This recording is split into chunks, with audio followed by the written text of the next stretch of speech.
Darkness. It's like I'm kidding. What's going on, everybody? Welcome to the Friday edition of Burn It Down with Kim Brown. This is the safe space where we set oppression ablaze because, oppression, they don't really want to fool with us. They don't really want to fool with us in the 21st century. We pissed off now. We're ready to start burning shit down now.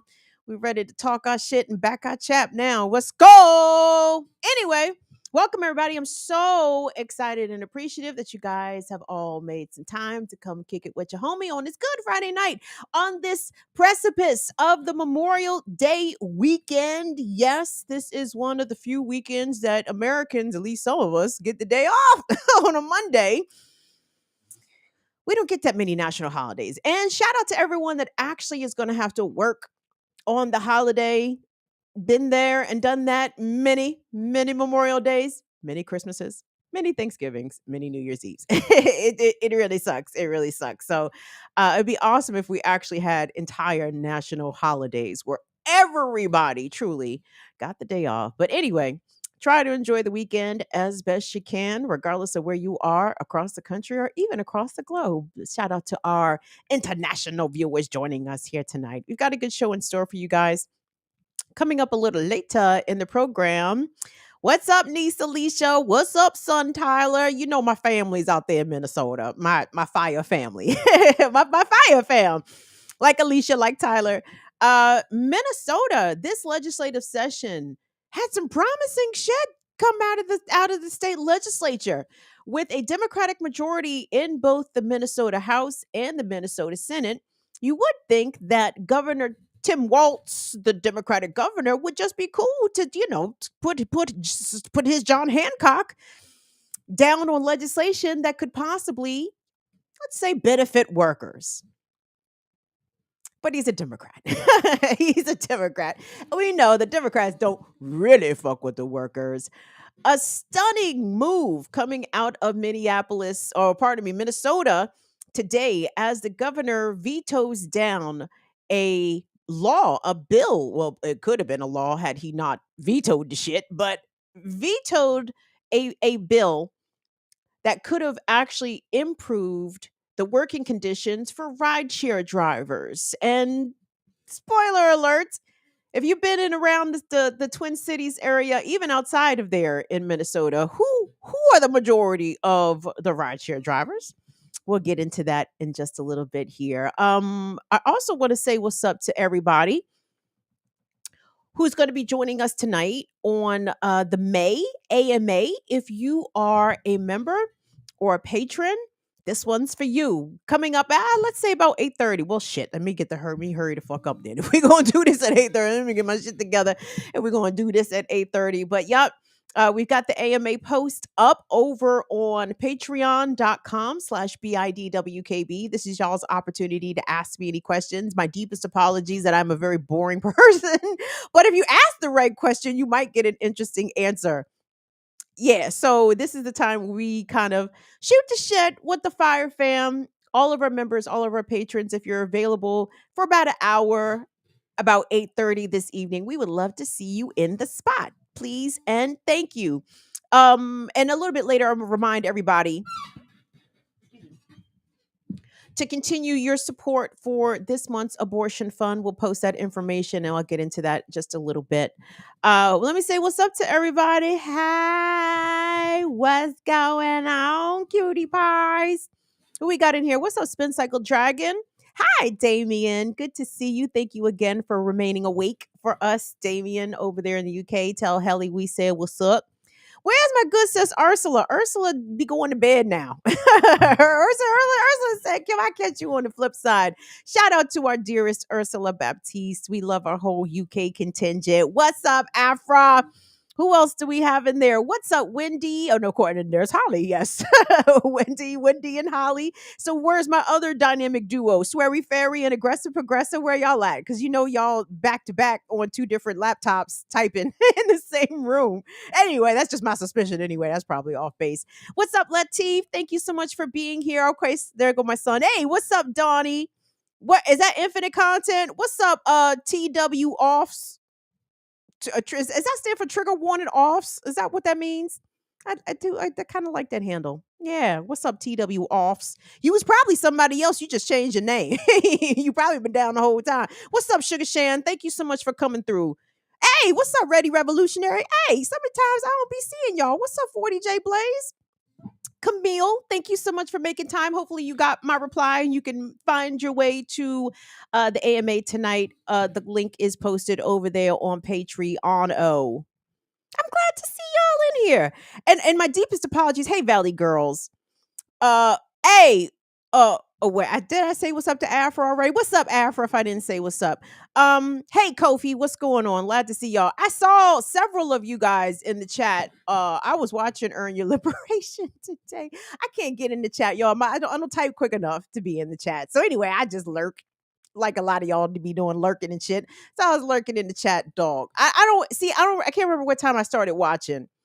But regardless, fucking Jared Diallo and Geechee had me cracking up. Like, I love it when I'm watching regular people and regular people start making me laugh like shit. I got to watch the first hour. I think maybe I missed the first hour of Your Liberation. I tuned in right around the takeover versus ether debate, and then it devolved or evolved depending on your perspective, but good hip-hop conversation there. I don't know what they was talking about beforehand. I'm gonna have to go back and watch it again. So big up to all y'all. What's up, Jasmine? Big up to all y'all that are both remixers and fire famers, y'all. That's that cross pollination shit that we love. So let me apologize off the onset, guys, because this first story I'm gonna get to is it's a bummer, but on the upside, everybody's alive. So when it comes to interactions between black people and the police, at least we're off on a positive note. Everybody's alive. Everybody made it. Well, they didn't make it home immediately, but they are home now. So let's get into it because thankfully, this story was so egregious enough that it has captured the attention, or at least gotten the gaze of the national media, that they have felt that this is an appropriate story for them to cover. So let me add my voice to the chorus. So we're talking about an 11-year-old in Indianola, Mississippi, whom last Saturday was shot after the child was told by his mother to call 911 after the mother's abusive ex-partner showed up to the home unannounced, very late, and apparently scaring the occupants of the house. When the police arrived, I mean, we're going to get the recaps from the packages and press conference and all that, but just to give you a little primer. So when the police arrived, they called for all the occupants of the house to come out with their hands up, right? The child, the 11-year-old boy, Aderrien Murray, cute kid. I love his name, Aderrien. I love that name. Kid comes out with his hands up. So why did the child get shot in the chest? Why did the child get shot in the chest? Why did the child get shot in the chest? The child. We are going to hear a couple of things here. So the first thing that we are going to check out is going to be, let's check out what I guess is kind of the semi latest information. I believe this is going to be from CBS. CBS News, like I said, thankfully this has gotten some national attention, but because it's such an egregious story, I would be remiss if I didn't talk about this because it actually hits on several themes, I suppose, of this platform. Why we should not call police to our homes if we are in need of assistance, right? The police don't keep us safe. What I perceive, and I might be wrong, and I'm quite comfortable and happy to be wrong and corrected, what I perceive is a lack of community intervention in a domestic situation where this woman who had experienced terrorism from her former partner told her son to call two people, told her son to call her mother and the cops. And the sad state of affairs that women would think to call their moms first and the police to come help them come contain they old man that's out here acting up. And trust me, as a person who doesn't have a male to call upon in my family, should I encounter a similar situation, I get why the sister did what she did. I disagree with it, but I'm gonna come back to that. And this is not any way to critique or condemn this mother who had to witness her child being shot in front of her after she told him to call for help to potentially stave off an assault, or at the least a very uncomfortable situation with her ex acting out outside the house. But let's get the N update. This is coming from CBS News, and I think this is Omar Villafranca who is the one reporting. Let's take a look at this. We know about what exactly happened. All right, let me give you a little timeline that we just got from the attorney Carlos Moore. He told us that there was a domestic issue that was going on late or early Saturday morning here in Indianola, and the mom, her name is Aderrien Murray, was having a dispute with her daughter's father. He had come over and was knocking on the door. They came in and they started arguing. She said that she handed the phone back to her son, Aderrien, and just said, "Hey, call grandma and call the police. You know, he's upset." She handed him the phone to call for help. He did. He called for help and said, "Hey, you know, this is going on. Please come over and help." Grandma was on the way as well. Well, Carlos Moore, the attorney for the family, told me that when officers showed up, that he said basically they were coming in hot. And Aderrien Murray told me the same thing. It went from banging on the door to trying to kick the door in. She opened it up and she said the guns were drawn and, "Hey, everybody get out with their hands up." Well, when that happened, she says that the father of her daughter ran out on the backside. She came out with her hands up and told them, obviously, since a child had made the call, there are kids that are inside the house. So the officer, she said, yelled for everybody who's inside the house to come on out. She's walking out, her mother is there looking in, and when that happened, she said that her son came around the corner with his hands up. Officer shot him. This is their side of the story. And she said that he was hit in the chest and he was in shock and ran to her and basically stumbled in her arms and was asking her, why did they shoot me? He thought at first it was a taser. He was airlifted to a hospital in Jackson, Mississippi. He was on oxygen, not on a ventilator. She clarified that for damage to his lung, and it went here and came out the back. But her words, by the grace of God, he is home. He is alive, and he's physically recovering, and emotionally, she said it's going to be a long journey. What they're protesting for, and let me shift over here a little bit so you can kind of see, it's a press conference. The protest hasn't exactly started. They want the body cam video from that incident released. They have identified the officer as Officer Greg Capers of the Indianola Police Department. They want that body cam released. They wanted it released a few days ago. They gave the city 48 hours, and they said the city did not comply. Now the Mississippi authorities here have basically said this is an ongoing investigation. But things have been released, body cam video has been released before an investigation is completed. They're pushing for that because they want to put pressure on the police department to justify their actions, because Attorney Moore says this is not justified and a child was almost killed. Omar, you know, I noticed like one of the signs, and I think maybe that's Aderrien's mother. It says, "Your best cop," in quotes, "killed my baby." Do we know more about the officer who's been involved in this?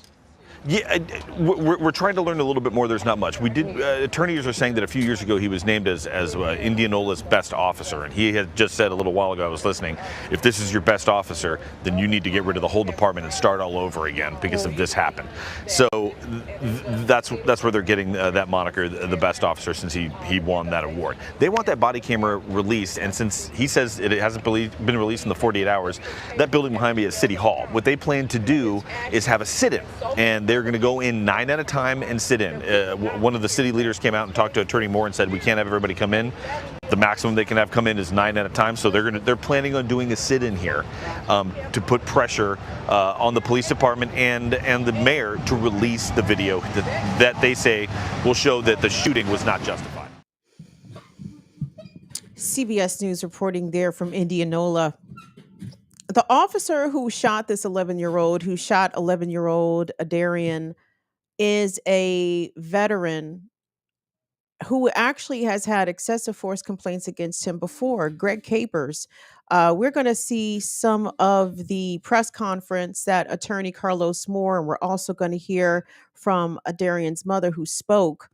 But this officer apparently has a reputation for excessive force, excessive violence, despite being named Indianaola's police department best police officer. He has a history for abuse against the public. And the attorney in this clip that we're about to see speaks about this. Let me credit, if I could, Mike Magazine, MIC Magazine, the TikTok account that we're about to see these press conference clips from is from Mike TV 2020. You guys should follow them because this appears to be a Black woman led media outlet. And to this lady's credit, I apologize, I don't know the sister's name because I did watch some clips. She didn't identify herself, but I could tell, you know what I'm saying? And I know what people want to see them. She has been on top of this for the past week, ever since this terrible incident occurred last weekend. This lady has been on it. So let me give my credits to independent Black woman led media down there in Mississippi. Shout out to Mike Magazine, Mike TV 2020 on TikTok. Will, let's check out some of the excerpts from the press conference given by Aderrien's family and their attorney. Let's take a look. Handcuffs with no repercussions. It's the same cop that almost killed Aderrien Murray. I'm here with the family, friends, and supporters of little Mr. Murray, demanding, not requesting, but demanding within 48 hours that the city terminate Greg Capers if, as my investigation revealed, he is the one that shot Aderrien Murray in the chest, an unarmed young Black man who was simply following his mother at her home and almost died. Little Mr. Murray had to be airlifted to the University of Mississippi Medical Center, where he is fighting for his life in ICU. He suffered a collapsed lung, fractured ribs, a lacerated liver, and the list goes on and on. No citizen, no child in Indianola should be in this terrifying condition because of the actions of someone who's allegedly the best cop in Indianola. If he's your best, Indianola, you need to clean house from top to bottom. I'm calling on the mayor to take this case seriously. I saw his Facebook Live yesterday, and he did a whole lot of laughing, a whole lot of lollygagging. Mayor Featherstone, this is not a laughing matter. This is not a laughing matter. I demand you give the family the respect they deserve. If it was your child or your grandchild, you would not have been laughing. I call on Chief Sampson to come forth, be seen. You got the chief badge, come out of here and tell the people something. We need you to go because you didn't do anything against against Capers when he first tased that person in handcuffs. You let the man run wild. What are you waiting on? Someone to actually die? The 11-year-old almost died. By the grace of God, he is alive. By the grace of God. The people of Indianola are not going to wait till somebody dies. We want justice now. We demand justice now. And you have 48 hours to terminate the chief. I understand he's trying to figure out why he was shot. Is that the question that was asked? Because that's what the Mike Magazine was told. He said his words to me was, "Why did he shoot me? What did I do?" And he just started crying. Ma'am, could you give your full name? My name is Nicaila Murray. I'm Aderrien Murray's mom. How traumatic was that event in the moment when it happened? I can't describe it. Like, he ran to me. He was bleeding. I held him. I held his wound. It bled out the mouth. Every time I close my eyes, I see it. I understand he's a scholar. This is sister signs in the Those are his sister signs. Now, I understand he was being obedient and doing what he was told at the moment. Did the gunfire happen inside of the home or outside of the home? The officers never came all the way in the inside of the home. They stayed in the frame of the door on the outside. The light was on. He came. Anyone in the house. If you ask, is anyone in the house, come out with your hands up. Your first instinct when telling someone that is not to shoot soon as someone comes out. Like, it's sad. And He walk us through kind of what happened in that moment. well, in that moment, Is that it? they were knocking on the door. I was trying to go to the door. They started kicking the door to tear it down. My mom, she rolled up. She saw them turning around, the cop turning around and kicking the door with his feet. Who called the police? I had my son to call. Matter of fact, my son was in his room, so no one knew he was up but me. Okay. So I gave him the phone. I asked him to call my mom. I mean, just a horrific recounting of what happened that night. And a couple of things. So, as you guys heard, so this, as you can deduce, this press conference was from a few days ago. So, Aderrien has since been released from the hospital. He is home. He is recovering. Again, he was shot in the chest. He had a collapsed lung. His liver was damaged. He had several broken ribs. This child was critically and very seriously injured. It is miraculous that he survived being shot point blank in the chest. Okay. The other thing I wanted to say, as I said, for those press conference clips there, credit to Mike Magazine and on Mike TV, MIC TV 2020 on Twitter, the editor in chief talked about, and the only reason I didn't pull this clip is because the good sis, she started to ramble a little bit. I was like, oh, girl, get to the point. But what she did say, she said that part of the reason that the Indianola Police Department does not release the body cam footage as demanded by attorney Moore and Aderrien's mother, according to Mike TV 2020, she says that the body cam footage is bad. Like, it's very bad. And she claims to have sources close to the situation that have viewed the body cam that say that they are going to do their best. The Indianola Police Department is going to do their best not to release this body cam footage because it is terrible.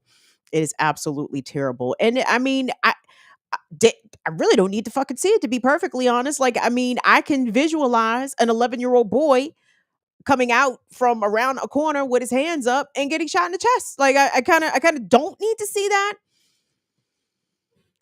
Just the visual in my brain is pretty terrible. I don't really need to see that in real life. But regardless, sometimes body cam footage are the only things that really spark public outrage, which is again terrible because it's like Black people have to continue to prove our humanity through documented sufferation for anybody to take our pain and our traumas seriously, especially when we're traumatized and harmed by the state. But again, there's a lot about this that I'm so bothered by. The child being shot, yes, but y'all, but for the boyfriend coming over to the house to tear shit up or to antagonize his child's mother, I mean, why are mothers and women and people put into these situations to begin with where they feel as though their only recourse is to call the police? I don't know what this woman's situation was with her former partner.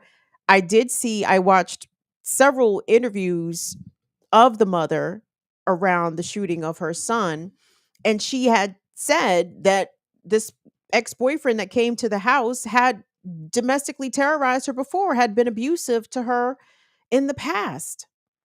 And we know from lots of stories, not only here, but y'all know protective orders don't keep women safe. You think fucking abuser gives a shit about a fucking protective order? If he wants you dead, he's going to come kill you. That's it. So we could talk about community control of the police, and that's a very relevant conversation. But where the community control of the abusers? Why are women who are survivors of physical abuse, emotional abuse, why where are they people coming to help them? Where's the community coming to help them? Where's the community coming to collect these fucking abusers so these women and children do not have to subject themselves to the whims of state agents? You know what I'm saying? The child was not recognized as a child by a black cop. And this cop is black, by the way, Greg Capers. What Attorney Moore was referencing in the press conference, he talked about Greg Capers demanded for his firing and spoke about a tasing incident. I looked it up. There was a tasing incident late 2022 involving Greg Capers with a man named Kevin Franklin, where Mr. Franklin apparently was tased while in handcuffs. I mean, that's excessive. It's excessive force, dog. That's police brutality, and it was captured on camera. So it wasn't like the events were in dispute. But I guess don't let one accusation of police brutality or excessive force. You can't let it keep a good cop down. It's not like one bad apple spoils a bunch or anything like that. You know what I'm saying? It's funny how the quote unquote bad apples just get to kick it. They just get to hang around and continue to abuse and maybe eventually kill somebody while they are still out there, quote, protecting and serving. So I want to keep an eye on this story because the family is obviously calling for Officer Capers to be fired and prosecuted, which he absolutely should be. There is no accident. It's no accidental shooting. This man took aim at that child and intended to kill him. I mean, you don't shoot anybody in the fucking chest if you just try to scare him. That's not how that works. And to listen to the mother describe the agony that the child was in. Why did he shoot me? What did I do? What did I do?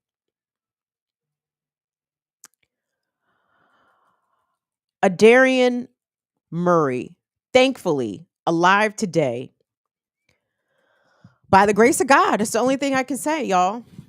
So all right, it's idea time. It's discussion time. So what are people who find themselves in domestically abusive situations when they feel as though the partner has come to harm them? What are they supposed to do? I mean, this is not a rhetorical question. This is a very serious question. Like, what the fuck are people supposed to do? Are they supposed to call the police and hope for the best? Call the police and hope that the police, when they arrive, don't take you, the victim, as the perpetrator and fucking shoot you or shoot your children or shoot somebody else that the cops just perceive to be dangerous because they're black or brown? Like what are people supposed to do? And you guys, I say people, I do mean people, but more specifically, I mean women. What the fuck are women what are women supposed to do?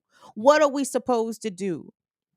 Because if we defend ourselves with self-defense, likely going to get criminally charged with that because, black people are not allowed to do self-defense. Women not really allowed to defend themselves from men. You should have called the police. You should have had a protective order in place. Fuck all that shit. Okay? Again, let's dispel this mythology that using the tools of law enforcement and the criminal justice system to allegedly try to keep you safe. Let's dispel ourselves. Let's disavow ourselves that shit works, okay? Because at the end of the day, a protective order is a fucking piece of paper. It's a piece of paper.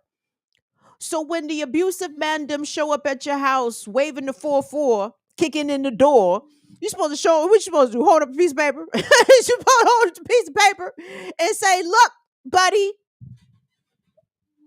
the county said you not allowed over here. That nigga don't give a fuck. A single solitary fuck. And you guys know I appreciate what's up, Noli D? I appreciate y'all. But let me say this. And I'm not gonna say no names, but whoever it is, you know who you are. And again, this ain't a diss, this ain't I'm mad at you, this ain't none of that. But in the Remix Morning Show chat, when we were talking about Tina Turner, somebody and a couple people was like, well, Tina wasn't revolutionary. She was against the revolution. I just need to know how are black women expected to even be part of the revolution or lead the revolution when we nursing broken noses? You feel me? Like when a nigga done kicked you in your fucking ribs and punched you in your face, you supposed to go out there and lead the revolution? Is that what I'm to understand? My question is, speaking specifically about Tina Turner, I'm gonna get off this in a second, but like, and I don't know. To be, let me just preface by saying, I do not fucking know. I don't know. I don't know who reached out to Tina. I don't know who helped Tina. I don't know who didn't help Tina. I'm talking about while she was still married to Ike Turner and enduring all that physical abuse. Um, to my knowledge, I don't know if the revolutionaries showed up to help her. Forget the revolutionaries. What about the niggas that was around Ike Turner? You know what I'm saying? Like I would imagine maybe on occasion somebody had to jump in and get Ike off Tina. But I imagine a lot of times nobody fucking did. And this expectation that women are supposed to survive, raise families, raise children, and and lead the revolution and work. Come on, man. I need y'all to give sisters some grace out here. I do. I really do. And again, that's not a diss to nobody. That's not when I saw that, that was just my take. I'm like, damn, when she's supposed to be out there organizing a revolution with a broke nose, huh? after Ike done went upside her head a bunch of times, she's supposed to go out there and put the fist in the air, huh? Whew, child. The expectations of Black women and then the harshness of the critique that comes when they are not all things to all people. But let me get off that and circle back to this incident with this sister, because it sure, the root of it all can be white supremacy, police violence, even white supremacist police violence enacted by Black cops, as is the case with this officer in Indianola. But at the end of the day, the domestic incident is what set this whole thing off, right? And I need the suggestions. I need the communities. What's the strategy, y'all? What's the plan? You know what I'm saying? Because we as a collective, we as a people are not going to be free so long as other subsections of us are being oppressed by other subsections of us. You understand? Who's going to come get the abusers? That's all I want to know. Because you're putting women and children in a very precarious situation where they're having to rely on the state for their protection. And that's wrong, because the state is a bigger threat to them than they could ever be a protection. That's the case with people who are experiencing domestic violence. So that's the case with people who are experiencing mental health crisis. I mean, I'm hoping in addition to, community control of the police, we do get community control of the abusers. that would be awesome. That would be awesome if that could happen. And I don't know how that happens. I don't. Because I understand a lot of these abusers are real monsters. Like, I mean, some of them are straight, I'm gonna say pussy, even though I think pussy is strongest thing out here. But I'm gonna say pussy so y'all get it. A lot of men who put their hands on women are pussies, but there's a not insignificant population of those abusive men who other men are also afraid of, because they're fucking terrible. They're monsters, right? So it's like, oh, so where does that leave us? The monsters just get to terrorize? They just get to abuse? Everybody look the other way? Everybody act like they don't know? They don't see the bruises? They like, everybody just act like they don't know, huh? Community control of the abusers first, please. So that way we don't have to call the fucking police, and we don't have to subject our children to these dangers of having to prove not only their humanity, but their innocence as children to these fucking murderous ass police who see us all as threats. And it ain't no good Black cops. Eric Adams should have taught y'all that. Eric Adams should have taught y'all that. The squad of Black Memphis police officers who killed Tyree Nichols should have taught us that. I mean, there's a lot of instances of these Black cops definitely not being shit. So we want to thank the universe. We want to thank the deities. We want to thank everybody for all the the higher ups in the universe. Not everybody, we just people out here. But we want to thank the universe. We want to thank the gods, the goddesses, the deities, everybody, the almighties the Junior Almighties, everybody. Thank you so much for protecting this little boy, for protecting him, for saving his life, even though the trauma that he is going to have to recover from could be lifelong. I don't see how an 11-year-old forgets that he was shot by a cop. And I shudder to think about what this child's experience and what their perception is going to continue to be of police as they get older. When Aderrien gets a license, when he starts to drive, he's inevitably going to get pulled over by the cops. Y'all know that. I know that. You know what I'm saying? He's definitely going to get stopped and frisked and all kinds of shit just by virtue of him being a young black man. He's going to feel that trauma and that PTSD every single time he sees a cop. And I know there's a trauma, a shared trauma and a shared PSD by lots of black people out here, particularly black men. But this kid, he's already been shot. He's not even a teenager. I don't like it here. I do not like it here. Guys, I'm going to take a quick pause for the cause. Thank you all so much for being here. I'm going to try to pick it up. I'm very blown by that story. When I look at the catalyst for the violence, I don't know what to say. I really don't. I really do not. So anyway, I appreciate y'all being here. Thank you all so much. So do me a favor. Oh, it's definitely fuck the police, baby. You know that. What does that say? Love delicious or loose delicious? Lord, I need to. Anyway, but thank you so much. I say, what's up, Teresa? Thank you so much for being here. Peace, Noli D. What's up, John? Yippa 99. What a guan. Will, let's pop up the abortion fund, shall we? Guys, can I thank you all? Can I thank the Fire Fam for showing up and showing the fuck out this month for the May Abortion Fund? We are supporting the ARC Southeast, the Atlanta-based lady fund, the lady group. I'm sorry. I have to. I'm semi Ron Burgundy. Everybody. I kind of need words in front of me so I know what the fuck to say. My extemporaneous speaking ability. It blinks in. It blinks out. Sometimes it blinks off. So there's that. But the lady fund. You know what I'm talking about. They deal with the ladies. And the ladies that need assistance, especially when it comes to dealing with reproductive care, access to reproductive health care, and most importantly, access to abortion care. In the state of Georgia, it's a 6-week ban on abortions. Can't get an abortion after 6 weeks. Mad ting. So people who are in desperate need of these services are having to turn to groups like the ARC Southeast and others that we have supported here on this channel in order to provide transportation, lodging, money for the procedure itself, food, childcare. For one abortion, all of these things can range into the thousands, the cost that is. And this is expensive stuff, you guys. And these abortion laws and restrictions are disproportionately affecting brown and black babies. And let me say this. There's been a couple folks who have left comments, and not even so much. Well, you know what? I didn't read the whole comment, so let me not say they was bad.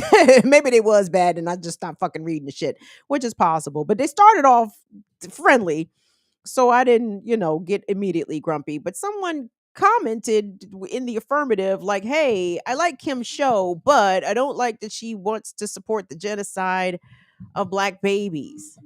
Listen, you fundamentally misunderstand the situation, okay? When you look at the infant mortality rate in this country, black children and indigenous children die, what, y'all? Is it 3 times more than white babies? 4 times more than white babies? It's a very high and stark number. The amount of black children that are dead before they turn 2 because of basically because of white supremacy, racism, inaccessibility to healthcare, a variety of reasons, environmental factors, so many reasons. And people who get on their high morality horse about abortion, it's like, I hear you, but why don't you show me that you're about that action and go do something for the kids that are already out here walking and breathing and already alive. like you cannot care more about the unborn than you do about children out here who have names and fingerprints. You feel me? Like it's the height of hypocrisy. Take care of the children that exist. If you care so much about black babies being aborted, then why don't you make sure that the lives that existing black children live and lead are healthy ones, are productive ones? And when I say productive, I mean, I don't mean productive for the sake of capitalism. I mean that the children are able to be seen and getting medical care, that they have good access to quality education, that their parents also are earning living wages, that the family is housed. Like that, all this fucking Judeo-Christian, and not even the Jews. The Jews is cool with the abortion. Let me leave the Jews out of it. The Jews ain't say, okay, we ain't nothing to do with this. You right. Let me take the Judeo out of that. Let me just talk about to these Christians. These motherfuckers got nerve, man.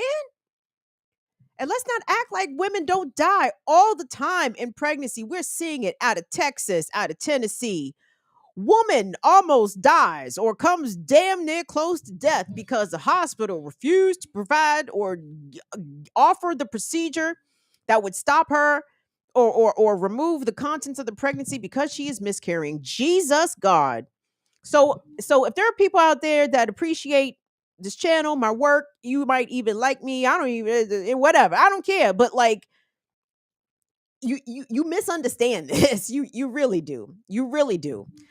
If you care about abortion and the unborn, go care about the fucking born. How about that? Like put them Christian values to work and go reach out to children that are currently living in poverty and improve their situation before you start to wag a finger at black women and black expectant people about their choices.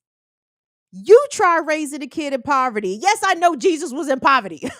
Okay, I get that, but a lot of y'all would absolutely spit on Jesus. Not y'all. I'm talking about these fake ass Christians specifically. A lot of these fake ass Christians would spit on Jesus. They would call the police on Jesus. They would absolutely not recognize Jesus in the streets because he wouldn't look like white Jesus, right? Jesus in real life would probably look more like Jordan Neely, right? Somebody who is in desperation, someone who is asking, begging for food, for drink, for housing, for help. And the white folks would do, well, not just the white folks, but in this case, in Jordan's case, the white folks would do exactly to Jordan if he were Jesus. They would choke him the fuck out. They would kill him. Not unlike Pontius Pilate and whoever the fuck else killed Jesus that first time. What's up, Vesper? Vesper, are you just now becoming a member? How is that possible? I thought you had been down. Thank you, Vesper. I appreciate that. Someone else ran us some bucks. Who was it? Infinite Content. I'm missing the fucking shit. My bad. So anyway, I don't want to hear it, y'all. I don't want to fucking hear it. Because I've told y'all this already. I've never had an abortion, but I would. I absolutely would. I would. If I needed one, I would not think twice about the abortion. Okay. That would not be, especially if my life was in danger. That would not be a moral quandary for your homie. What you say here, Infinite Content? Infinite Content, thank you so much for your super chat support. Infinite Content, damn it. I just remembered. Was that you who tagged me on the story about masking in Philadelphia? That's the story I meant to actually do today. I forgot. But I'm going to do that on Tuesday, though, because that shit is fucking crazy. We're going to get to that on Tuesday. And let me know, guys, are there some higgy hagga, as Kalechi would say? Are they doing some higgy hagga shit where you are as it pertains to public mask wearing? Like, so it's just like fuck immunocompromised and disabled and chronically ill people, huh? they just out here criminalized because they don't want to catch all of our germs. Ay, Dios míos.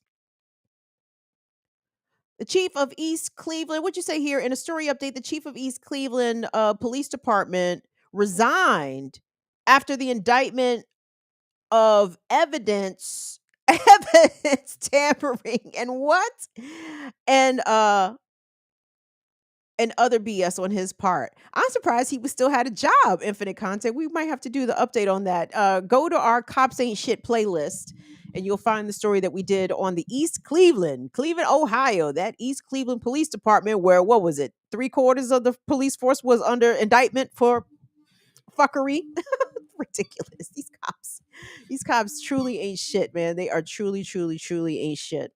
Truly ain't shit. So anyway, let's get to another ain't shit group. Do me a favor, everybody. Come in. Please give the video a like, a thumbs up. We certainly appreciate it. Follow us places. What's up, Twitch? How you doing? At BIDWKB on Twitch. Thank you to everyone or anybody that's watching us on Twitter. That wasteland. Twitter.com/burnitdownkb is where we are on Twitter. We're still not back on Facebook because I'm trifling, but you can go over there anyway at BIDWKB on Facebook. And if you want to support the channel materially, you can do that. Patreon.com/BIDWKB, Cash App, $BIDWKB, Venmo at BIDWKB, PayPal.me/BIDWKB. Guys, I don't make my plugs as often as I think I should. But just keep in mind, this is a Black woman-led, centered, independent media platform. We do our best around here. We do the best that we can. Big up to Will and Molly, who have been devoted to making sure that we stay consistent in producing this show twice a week to give it to y'all. So support as much as you are able to. We certainly appreciate it. Please and thank you. What's up, Nawadi? Yo, I'm glad to see y'all down here. Anyway, I can't wait to read some of your responses to what the fuck I was saying. You know, I can't read and fucking chew gum and dribble it and shit at the same time. But neither can Democrats. and then that should come as a shock to nobody. So Alicia and Tyler, if you guys are listening, do me a favor. I want you guys to provide some context for me in the chat if you're able, because this is coming from around your way. Come around my way. Creep with me through the neighborhood. Y'all remember that Ill and Al scratch? Woo! What happened to Ill and Al scratch, dog? They had a couple jams. Maybe I asked Ear Doctor to do Ill and Al scratch next week, because they had a couple jams. Looked up and down, said, I'll take her, with Brian McKnight terrible ass on. Go back and listen to Kalechi Say Your Mind podcast. She did a little segment about Brian McKnight, because apparently he's as she likes to say, he's a waste man. But yeah, Say Your Mind podcast. Please go like and subscribe on YouTube and on Apple Podcasts. Please and thank you. We support Kalechi. Anyway, all right. So it seemed as though this year's legislative session in Minnesota was going to be a good one, a good one for progressives, perhaps. Legalized marijuana was on the table. What else was on the table, Alicia and Tyler? They was talking about doing some good shit around there, like paid sick leave, if I'm not mistaken, paid family leave, something along those lines. Mind you, in Minnesota, they had Democrat majorities in their state legislature, Democratic majority in the House, Democratic majority in the Senate. And this week, that majority actually did something kind of cool as it pertained to protecting rideshare drivers and doing something to, make sure that they earn, I guess, a living wage, even though we want a thriving wage. But okay, living, if that's the bare minimum that we can get. We can just get enough to live on. We can't get enough to thrive on. But regardless, a living wage for rideshare drivers, Lyft and Uber drivers, and some more protections were on the table for them. So actually, let's check out this piece from Care 11 News out of Minneapolis, who breaks down what could have been or ought to have been a historic piece of legislation. Let's take a look. The bill's passed and its title agreed to.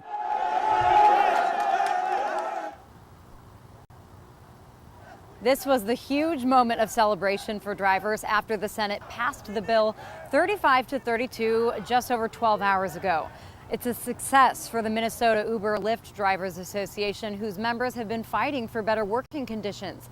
The bill includes minimum pay rates as well as protections against being fired. While advocates say it's a step towards fair pay, the companies say it'll make things a lot worse for passengers who will be saddled with high fees. Uber saying in a statement, quote, "Unfortunately, what we're left with is a bill rushed through in the final hours that'll leave hundreds of low-income and disabled riders stranded and thousands of drivers without work." Lyft says, quote, this bill would destroy rideshare for the majority of Minnesotans, and they also added that fares would more than double. Now, because of this, the companies have sent letters to Governor Walz urging him to not sign the bill.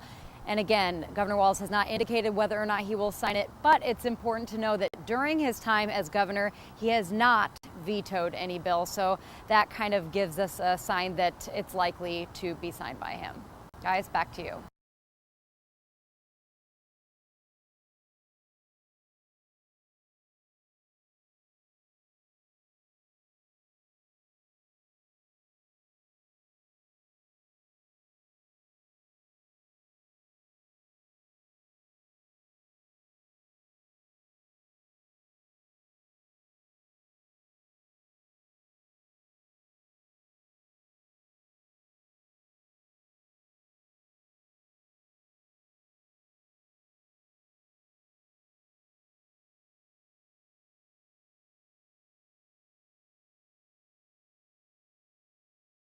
Let me run this video for you guys. This was, I'll come back and credit it in a second. I got to pick my phone up.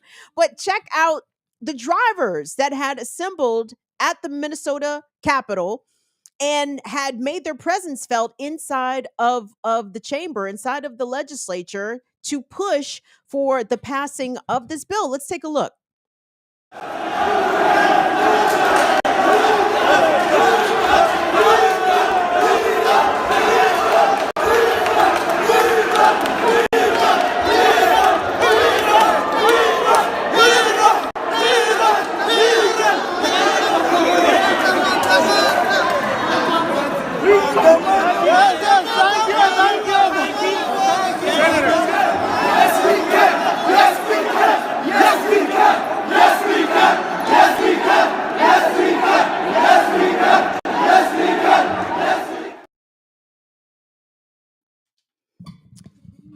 Not only are those drivers black, they from the continent, and most of them are Somali.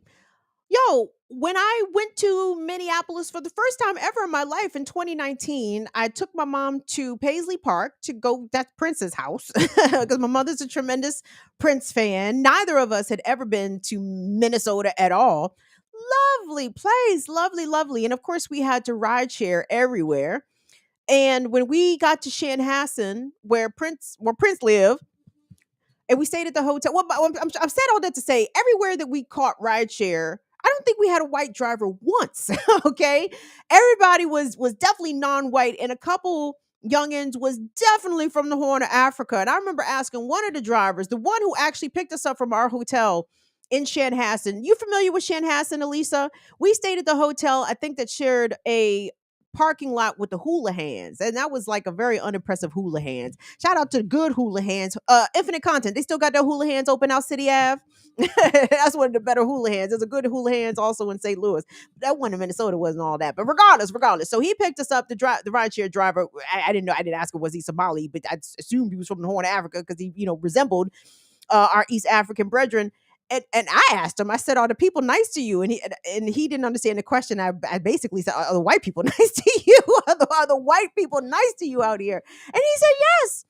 And I could see how he could say that, because I got to say, I've been to several regions around this country. The whites in Minnesota, the nicest whites. I mean, they were so friendly. And I noticed crackers everywhere. But these whites, I have to say, again, I was kind of taken aback by how friendly these whites were. The super friendly whites. But anyway, so I said that to say, Alicia and Tyler, y'all can co-sign. Right.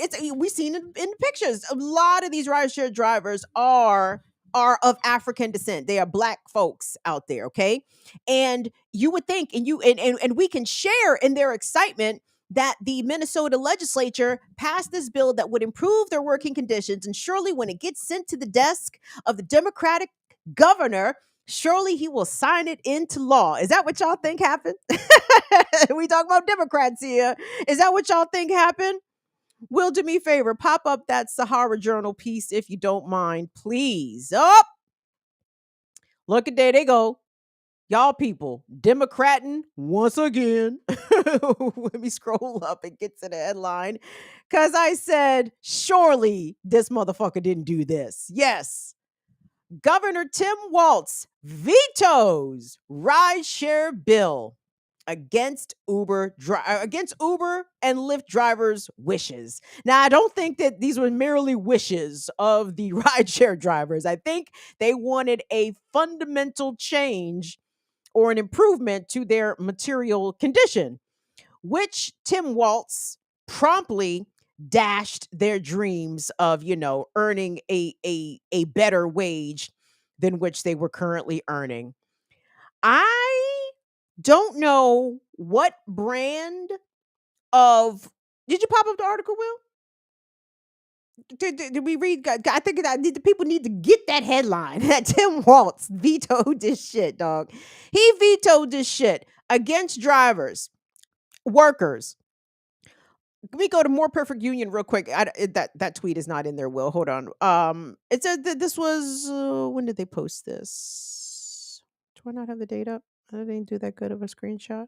Oh no, okay. This was the 25th, so this is recent. It says breaking. It says Uber has threatened to end service across Minnesota, except for, quote, premium products, end quote, in Minneapolis and St. Paul, if Governor Tim Walz signs a recently passed bill giving rideshare drivers a minimum wage. Uber said and Lyft said that they were basically going to end their services in Minnesota if Governor Tim Walz signed off on this bill that would give workers better conditions. Now, it's funny, guys, because what happens in states or even at the federal level, like when the legislative chamber is held by one party, and then in the executive branch, the occupant is also of the same party. Usually all that agenda is all in there together, right? Because we see how Republicans do when they get into fucking power, right? They don't be bullshitting. They don't fuck around. If the Republicans run the legislative chamber and the executive chamber, they are in lockstep. But when it comes to Democrats, it's always the House of the people doing, or at least attempting to do, the people's work, and the executive always stymieing progress in favor of corporate wishes. How many times how the fuck are you going to win elections like this, man? How the fuck can you win elections like this? You keep standing against your own constituents. And this starts at the top with Joe Biden. Joe Biden has fucked over workers. Well, this is his entire political career, even though he claims to be Union Joe. Well, when he got to be President Joe, he said, fuck them unions. You better tell them railroad workers that they better not strike or else. You can't put the economy in peril. You can only you can put your own safety in peril and the safety of the communities in which these railroads traverse through. But you can't put the economy in peril by striking for better working conditions. Union members. I haven't checked the latest to see what Walt's response. Has he said something? Because I think this news broke earlier today that Governor Walz vetoed this bill. And I gotta say, shameful. There was a lot of optimism coming out of this year's legislative session in Minnesota. And it's like the Democrats are cutting off their nose despite their face. They are snatching victory. Snatching defeat from the jaws of victory, doing exactly that. What the fuck are people going to vote for y'all for? What the fuck would anybody vote Democrat for? Because this is the brand now. This is the brand, and the brand is strong. But it doesn't stop there. Will, if you could pull up the other piece, I think this is from the Minnesota Post or the Minnesota Reformer. I have a lot of articles pulled up. Bear with me, everybody, because so the Minneapolis City Council actually passed something cool. Hold on, let me pull this up. I don't have it in front of me. But basically what they wanted to do was to extend controls on rent. Yes. Hold on. Let me get this up. Minneapolis City Council votes for rent control, but Frey vows to veto. What? What the fuck? What the fuck is going on? What the fuck is going on? This one is from, what is this from? Yeah, this is from the Minnesota Post. Is it the Post Reformer, gang?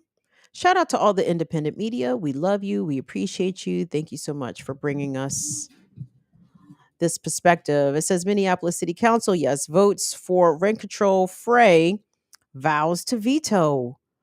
Get off. Minneapolis Mayor Jacob Frey delivered the State of the City address at the, that's a Leaf North, at the Leaf North offices in Near North. There's Leaf North and Near North, Minneapolis, everybody. Just west of downtown on Thursday. Why did they tell me all that? People in Minneapolis don't know where that is. That's a strange thing. Okay, so I'm sorry. Let me get to this. So it says a divided Minneapolis City Council on Thursday voted to move ahead with putting a rent control policy to the city's voters in November, hours before Mayor Jacob Frey said that he'll veto it. The council's action, while only a step in the multi stage process, was at least a momentary victory for supporters of the strictest rent control options and a defeat for those who want to quash the idea entirely. Frey's veto likely means that negotiating for potential compromises will have to happen sooner rather than later if the issue has a chance to make it onto the November ballot.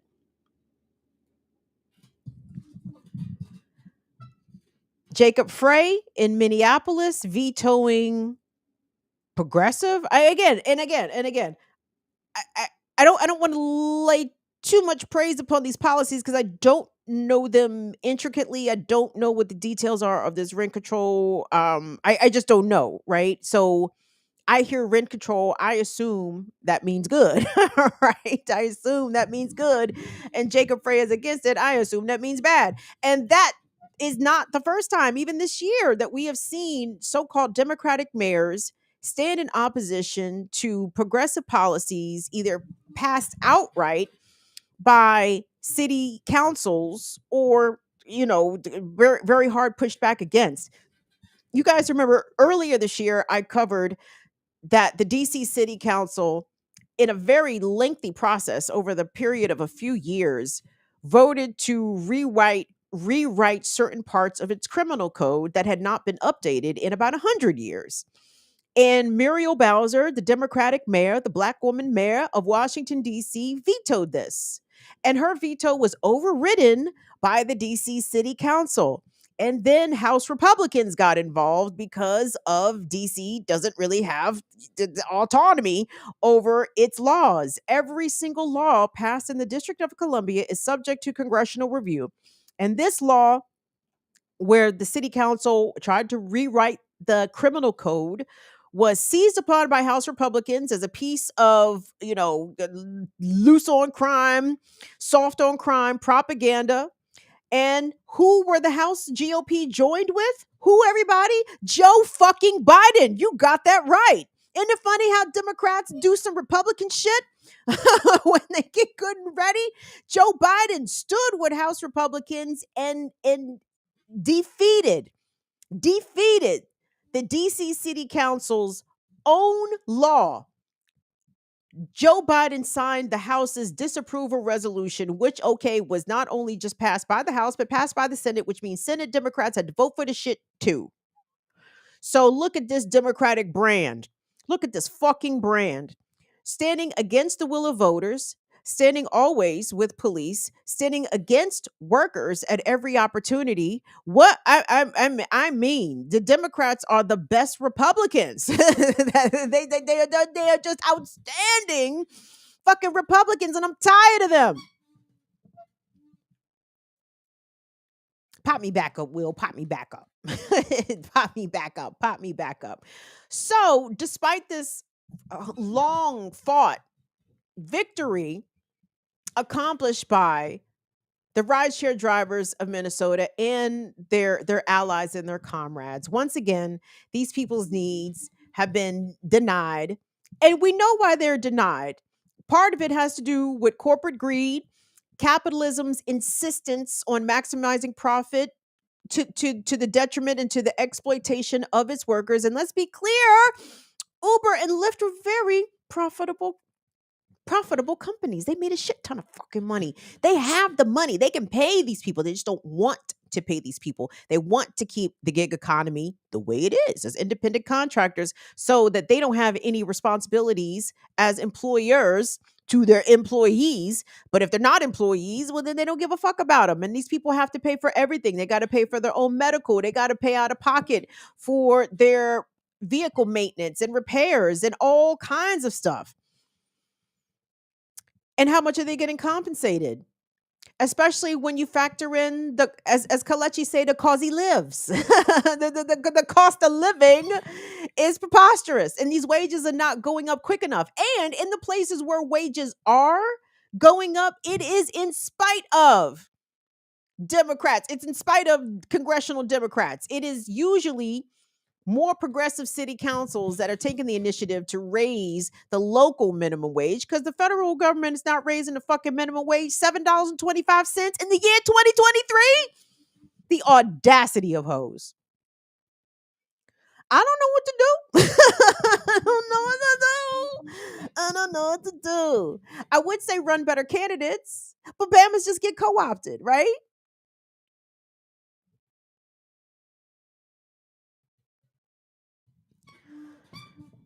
I hate the Democrats. I hate them to pieces. We ain't never gonna get, and we're never gonna survive unless what y'all, we get a little crazy. We're gonna have to get crazy on these motherfuckers. I don't know what that means. I don't even know what that means, but I know it means exactly that. We are never gonna survive unless we get a little crazy. It is time for radical revolutionary thinking. That's why I encourage all of you all, as you all do, to please continue to watch, subscribe, follow, engage, comment, chat at Black Power Media, because my comrades got the answers that I do not. Okay, that I do not. I'm just a very good error of the grievances. You know what I'm saying? When it comes to solutions, you gotta go over there. You gotta go over there. If you want to hear the real shit being recounted in a very real way, you come here. But when you need the solutions, you go over there. You go over there. You go over there. Because I go over there to listen, learn, and crack on my brubs, because it ain't no fun if the homies can't have none. So Black Power Media is the repository, I would say, for finding out the answers to these questions that I ask over here. The answers and the solutions likely lie over there. So big up to BPM, big up to all my bruvs, my sister, and my gender non-conforming family over there at Black Power Media. Keep spreading the word, everybody. The channel is growing. Thank you all so much who come over and watch the Remix Morning Show faithfully. Those numbers are picking up, shorty. We doing all right over that jump. So anyway, let me get the fuck up out of here. Peace, infinite content. I appreciate you. Bagel Baggy, what's up? TW offs, trigger warning offs. I know that's got to be somebody we know. Who are you, trigger TW offs? I feel like you just changed your name. I feel like you are already a known entity to us. But whatever, you reveal yourself as you feel better. What's up, Donnie? So all right, it's 8:20. I usually need about 15 minutes to let the dogs out, get something to drink, maybe roll up. So, Will, how about 8:35? I guess we can. I don't know, fucking know. Does that 8:35? Are you able to start the jump for me tonight? I didn't even ask you. Yeah, that's cool. Appreciate you, good fella. Yes, sir. All right. Who is that? Who else? Let me finish my shout outs and I'll be on my way. Please and thank you. Thank you so much to Nawadi. Thank you so much, Noli D. I love you to pieces, Noli D. You're so wonderful. Thank you so much to Latif. Latif, are you on the road? Didn't you say you were moving around this weekend? Well, please drive safe. Thank you so much to our wonderful mods, Latif, Courtney. Shout out to Chuck Diesel. Big up to Donnie. Big up to Franny Francais. Big up to the good sis Afra. Well, I'll call you Afra. We got to get trouble going on. Anyway, but thank you guys so much for all that you do. And don't forget, this is the last week, or fuck it, well, May 30th. What's Tuesday? Whatever. The ARC Southeast, please, and thank you. If you want to donate to the ARC Southeast directly, click at the top of the chat box, the drop down jump, and go to our link tree. We have a link directly to the ARC Southeast if you want to contribute to them straight up. If you want to run the bucks through us, you can do that, but just denote in your notage that the money is for the abortion fund, okay? Quaker, thank you so much for being here, Quaker. We love you. Love you, love you. All right, guys, I will holler at y'all on Tuesday. Obviously, also, don't forget, Tuesday is going to be our last show. And then we're on break for the month of June. So again, Tuesday, I don't even fucking know. What day is Tuesday? I guess it's the 30th, May 30th. So we're going to do Tuesday's show, and then that's it. We out for a week, but we will be posting clopes. Yeah, it's time for a break. We will be posting clips. Oh, Lateef, thank you so much. I knew it. TW Offs is Franny Francais. How did you know that, Lateef? She must have said it and I just missed it. I knew it. I knew. Franny, you can't hide from me. You cannot hide from me, Franny Francais. I will sniff you out. I knew it was somebody we knew. I knew it. Anyway, all right, I'm gone. And I see y'all at about 15 minutes for the AMA. Thank you so much to our members and patrons. I've already got some of your questions over there on Patreon, patreon.com/BIDWKB if you want to get some more questions in to get us warmed up and started. And then we start to take questions from the chat. And usually y'all don't even be asking no fucking questions. Y'all just come over and shoot the shit, which is fine too. Y'all can do that too. Maybe we'll see if Afra wants to come on and join us since y'all really like when Afra and I shoot shit together, which is fun. What's up, Vesper? What's up, Kofi? So yeah, let's get that shit together. All right, Teresa. I holler at y'all about 15 minutes. All right. On behalf of Will and Molly, thank you guys so much. We love you all to pieces. See y'all later. Bye-bye. Or 15 minutes.